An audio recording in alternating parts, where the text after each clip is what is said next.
sebagai nikmat yang paling tertinggi ialah nikmat iman dan nikmat Islam. Sehingga kita dapat berkumpul di masjid yang sama-sama kita cintai. Kemudian selawat beriringkan salam dan lupa pula kita curahkan, kita hadiahkan, kita haturkan kepada Nabi kita, yakni Nabi Maulana Muhammad sallallahu alaihi wasallam. Baiklah, bapak-bapak dan ibu sidang jemaah salat Isya tarawih dan witir yang dirahmati oleh Allah Subhanahu wa taala. Pada kesempatan kali ini, izinkanlah saya menyampaikan sedikit ilmu yang saya ketahui yang berkenaan dengan keutamaan membaca Al-Quran. Mungkin sudah ada yang menyampaikan tentang keutamaan membaca Al-Quran ini, akan tetapi saya menyampaikan sedikit tentang keutamaan membaca Al-Quran. Salah satu hal yang terjadi pada kalangan umat Islam pada saat ini ialah kebanyakan dari mereka yang menjadikan mushaf Al-Quran tersebut sebagai pengingat hukum mereka. Dan yang menempel pada mushaf tersebut yang semakin menebal menunjukkan bahawa semakinnya mushaf itu tidak dibaca apalagi itu. Bahkan tak jarang pula kita jumpai di setiap kalangan umat kaum muslimin. Sebagian mushaf dari mereka adalah robek sebab ganti. Inna lillahi wa inna ilaihi raji'un. Sungguh ini adalah sifat yang sangat besar. Para hadirin yang dirahmati Allah Subhanahu wa taala, mengapa kita enggan, kita malas untuk membaca Al-Quran? Padahal keutamaan membaca Al-Quran itu sangatlah luar biasa. Rasulullah sallallahu alaihi wasallam bersabda, "Iqra'ul Qur'an fa innahu ya'ti yaumil qiyamah syafi'an lil-ashab." Bacalah Al-Quran, karena Al-Quran itu akan datang pada hari kiamat sebagai syafaat bagi para pembacanya. Hadis riwayat Muslim. Sebagaimana yang kita ketahui bahawa hari kiamat itu adalah hari yang sangat dahsyat, di mana seseorang dengan yang lainnya tidak bisa saling tolong-menolong, baik itu orang tua, istri, anak, harta, kedudukan, bahkan jabatan yang kita punya tidak dapat kita andalkan untuk membantu kita di hari kiamat kelak. Pada hari tersebut kita memiliki urusan yang disibukkan kita.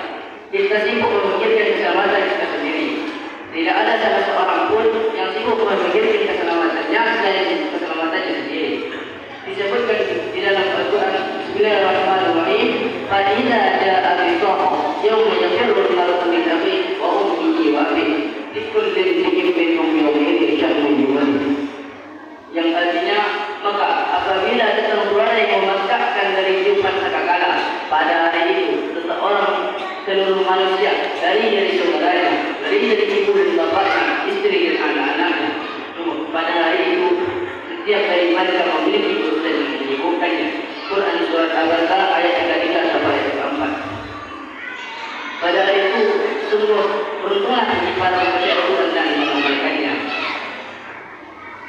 Pada hari itu mereka sibuk memikirkan keselamatannya sendiri.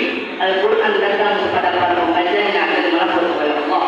Mana aku nama bilaini masyafi'ani bih. Wahai Tuhanku, aku telah membuatnya tidak tidur di malam hari untuk membacaku. Maka izinkanlah aku untuk memberikan syafaat kepadanya. Lalu Allah pun mengizinkan kepada Al-Quran untuk memberikan syafaat kepada para pembacanya. Masya Allah.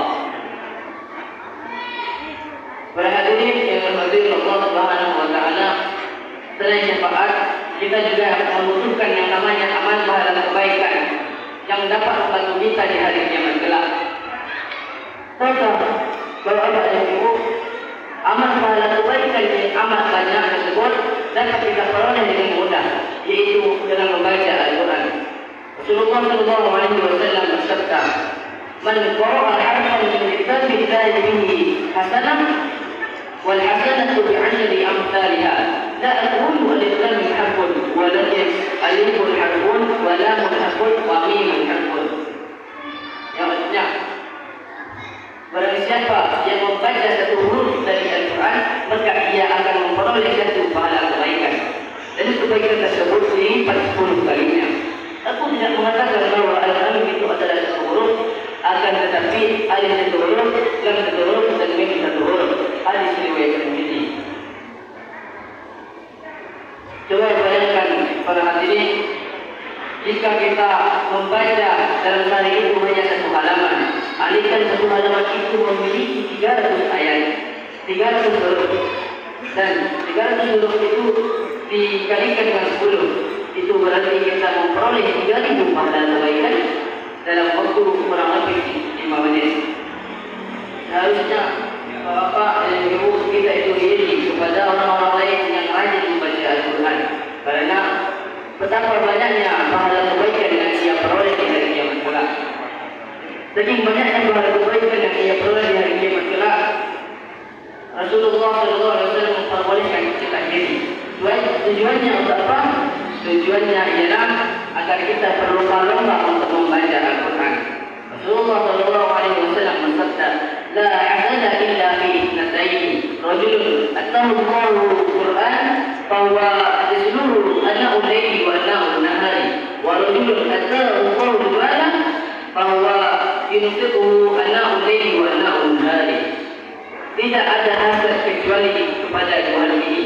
Yang pertama, seorang laki-laki yang apabila Allah datangkan kepadanya Al-Quran, lalu ia mengajanya di malam dan di siang hari. Dan yang kedua, apabila seorang laki-laki yang Allah turunkan kepadanya harta, lalu ia infakkan di malam dan di siang hari. Hadis riwayat Bukhari. Bapak dan Ibu sedang jemaah salat Isya kalau yang dibincang oleh Allah Subhanahu Wa Taala, Al-Quran itu adalah petunjuk bagi hidup kita. Apabila kita tidak pernah membacanya, kita tidak pernah mengamalkan ayat-ayatnya, dan kita tidak pernah merenungkan apa yang kita baca, lantas bagaimana cara kita mendapatkan syafaat yang di akhir kelak? Bukankah orang yang tidak mendapatkan syafaat yang di akhir kelak adalah orang-orang yang tersesat? Rasulullah SAW bersabda, "Man ittaba'ahu kana 'ala al-huda, wa man tarakahu kana 'ala ad-dhalalah." Barang siapa yang mengikuti Al-Quran maka ia berada di atas petunjuk, dan barang siapa yang meninggalkan Al-Quran maka ia berada di atas kesesatan. Hadis riwayat Muslim. Mungkin ini saja yang dapat saya sampaikan, kurang lebihnya saya mohon maaf. Semoga dengan apa yang dapat saya sampaikan ini dapat bermanfaat bagi kita semua dan dapat mengubah kembali semangat kita dalam membaca Al-Quran. Jangan lihat siapa yang menyampaikan, tapi lihat apa yang disampaikan. Jadi mungkin hada minni idza wajadtum qata'an minni fa'fu anni, syukran ala ihtimamikum